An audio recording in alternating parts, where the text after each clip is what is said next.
Good evening from Washington, D.C., and thank you to those of you joining us from around the world for news from a Catholic perspective. I'm Lauren Ashburn. The Supreme Court kicks off a new term with only 8 justices. Republicans hoped nominee Brett Kavanaugh would have taken his seat on the court today. But the Senate's confirmation vote is on hold as the FBI investigates allegations of sexual assault. Correspondent Jason Calvi previews the term. Good evening, Jason. Good evening, Lauren. 4 liberals and 4 conservatives now sit on the court. Chief Justice John Roberts, Clarence Thomas, and Stephen Breyer attended the Red Mass yesterday. Also there, retired Justice Anthony Kennedy. Judge Brett Kavanaugh hopes to fill his seat on the bench. St. Matthew's Cathedral in Washington hosted the 66th annual Red Mass. It gets its name from the vestments, symbolizing the Holy Spirit's power in the fiery tongues of Pentecost. Could there not be a better time, both in our church and nation, to benefit from the healing power of the Holy Spirit? It is a power that treats the anger and divisions that so need the healing touch of our God.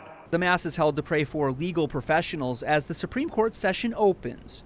This year, Washington's Cardinal Donald Wuerl skipped. He's facing criticism for his handling of priest abuse cases. And life is God's first gift to us. The court so far has about 40 cases on its docket.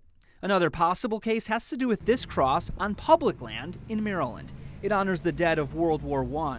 But a court ruled it violates the Constitution. It's outrageous, really, that courts are striking these down. The Beckett law firm is defending a similar cross in Pensacola, Florida.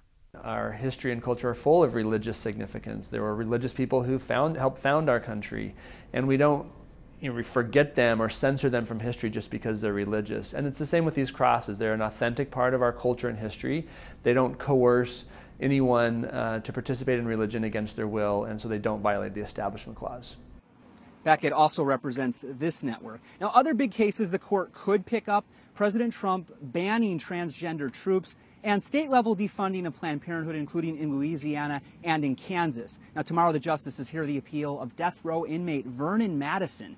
His lawyers argue he should not be put to death for a murder he cannot remember due to dementia. Lauren? You've covered several Supreme Court abortion cases.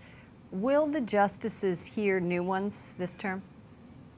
There's nothing on the docket yet. Today, the justices decided not to hear the case of a pro-life Tennessee constitutional amendment that says nothing in that state constitution protects a right to abortion. Correspondent Jason Calvi, thank you, Jason.